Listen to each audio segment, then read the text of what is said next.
ஜெயம் ரவியோட divorce அனௌன்ஸ்மெண்ட்டுக்கு Kenisha தான் காரணம் அப்படின்ற மாதிரி டாக்ஸ் எல்லாம் போயிட்டு இருக்கே. சரி, யார் இந்த கெனிஷா, இவங்களுக்கும் ஜெயம் ரவிக்கும் என்ன சம்பந்தம் அப்படின்றத இந்த வீடியோல டீடைலா பார்க்கலாம். நம்ம எல்லாருக்கும் தெரியும், ஜெயம் ரவி தமிழ் சினிமால 21 வருஷங்களா முன்னணி நடிகரா வலம் வந்துட்டு இருக்காரு.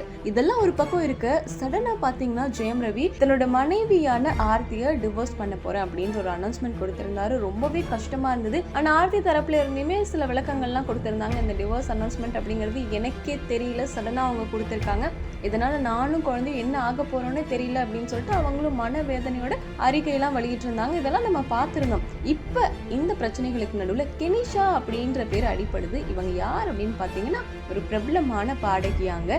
அதாவது கோவா பாடகி கெனிஷா கூட தான் இப்ப நம்ம ஜெயம் ரவி குடித்தனம் நடத்திட்டு இருக்காங்க அப்படின்னு சொல்லப்படுது. சோ இந்த பாடகி கெனிஷா பாத்தீங்கன்னா பெங்களூரை பூர்வீகமா கொண்டவங்க. ஆனா தமிழ் குடும்பத்தை சார்ந்தவங்க தான். லண்டன்ல தான் இசை தொடர்பான படிப்புகளை படிச்சு முடிச்சிருக்காங்க. துபாய் இந்த மாதிரி பல வெளிநாடுகள்ல இசை நிகழ்ச்சிகள்லாம் ரொம்ப நல்லாவே நடத்திருக்காங்க. சமீபத்துல கூட பார்த்தோம்னா சென்னையில இதை யார் சொல்வாரோ அப்படின்ற இண்டிபெண்டன்ட் ஆல்பமை கம்போஸ் பண்ணி ரிலீஸ் பண்ணியிருந்தாங்க. அந்த ஃபங்க்ஷனுக்கு, அந்த ஈவெண்ட்டுக்கு ஜெயம் ரவியை இன்வைட் பண்ணியிருக்காங்க. நம்ம சத்தியம் தியேட்டர் இருக்கு இல்லையா, அங்கதான் இந்த ஃபங்க்ஷன் நடந்திருக்கு. ஸோ அந்த ஈவெண்ட்டுக்கு ஜெயம் ரவியும் வந்து இந்த பாடலை வெளியிட்டிருக்காரு. அப்பதான் Kenisha and Jayam Ravi first டைமா மீட் பண்ணியிருக்காங்க. அன்னைக்கு நைட்டே பார்த்தீங்கன்னா சென்னை சோமர்செட் ஹோட்டல்ல இருக்கிற ரேடியோ ரூம் அப்படின்ற ஹோட்டல்ல பார்ட்டி நடந்திருக்கு. நிகழ்ச்சி ஏற்பாட்டர்கள் எல்லாம் நடத்தியிருக்காங்க. அதுக்கு ஜெயம் ரவியும் இன்வைட் பண்ணியிருக்காங்க. அவரும் வந்திருக்காரு. இதுல ஜெயம் ரவி மட்டும் போகல, ஆக்டர் ஜீவாவும் கூட தான் அந்த பார்ட்டிக்கு போயிருக்காரு. பட் நம்ம கெனிஷா வந்து அதிக நேரம் ஜெயம் ரவியோட டைம் ஸ்பெண்ட் பண்ணதா சொல்லப்படுது. கெனிஷாவும் ஜெயம் ரவியும் எடுத்துக்கிட்ட போட்டோஸ் வந்து ரொம்ப அதிகமா இப்போ வைரல் ஆயிட்டு இருக்கு. அப்ப எடுத்துக்கிட்ட போட்டோஸ் ரொம்பவே நெருக்கமா போட்டோ எடுத்திருக்காங்க அப்படின்னு கூட சொல்லப்படுது.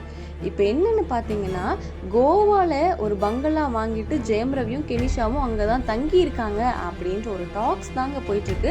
ஆக்சுவலி இவங்க பாடகி அப்படின்றதையும் கடந்து ஸ்பிரிச்சுவல் தெரபிஸ்ட் நல்லா பேசுவாங்களாம். ஸோ இது வந்து ஜெயம் ரவிக்கு ரொம்பவே பிடிச்சு போயிடுச்சா. அதே மாதிரி இங்க ஆர்த்தி கூட சில பல பிரச்சனைகள் காரணமா மனசு அங்க தாவிடுச்சா. அவங்க நல்லா பேசுறதுனால, கொஞ்சம் ஆதரவா இருக்கிறதுனால கெனிஷா பக்கம் தன்னோட பார்வையை திருப்பி இருக்கிறாரு ஜெயம் ரவி அப்படின்ற மாதிரி தகவல்லாம் போயிட்டு இருக்கு. இது எந்த அளவுக்கு உண்மைன்னு தெரியல, பட் ரொம்பவே இதை கேட்கும் போது கஷ்டமா இருக்கு அப்படின்னு தான் சொல்லலாம். ஸோ இதை பத்தி நீங்க என்ன நினைக்கிறீங்க அப்படிங்கறத கமெண்ட்ல சொல்லுங்க. நம்ம சேனலை நீங்க இன்னும் சப்ஸ்கிரைப் பண்ணாம இருக்கீங்களா? சப்ஸ்கிரைப் பண்ணிக்கோங்க. அப்பதான் சூப்பரான எக்ஸைட்டிங்கான நியூஸை தொடர்ந்து பார்க்க முடியும். Why do I want to make a video supporting Manimekalai? I am your side Manimekalai அப்படின்னு நீ எவ்வளவு கண்ணியமா, எவ்வளவு தைரியமா ஒரு பெரிய முடிவு எடுத்திருக்க தெரியுமா? ஹேட்ஸ் ஆஃப் அப்படின்ற மாதிரி இப்போ சுசித்ரா மணிமேகலை குக் வித் கோமாளில இருந்து வெளியே வந்ததை பத்தி ஒரு வீடியோ போஸ்ட் பண்ணியிருக்காங்க. அதுல என்ன சொல்லியிருக்காங்க அப்படின்னு பாத்தீங்கன்னா, குக் வித் கோமாளி என்ன அவ்வளோ முக்கியமா, நான் எதுக்கு மணிமேகலைக்கு சப்போர்ட் பண்ணணும்னு நீங்க நினைக்கலாம், பட் இது ஷோ பத்தினது கிடையாது. அங்க நடந்த விஷயத்தை அவங்க எவ்வளவு தைரியமா சொல்லியிருக்காங்க இல்லையா.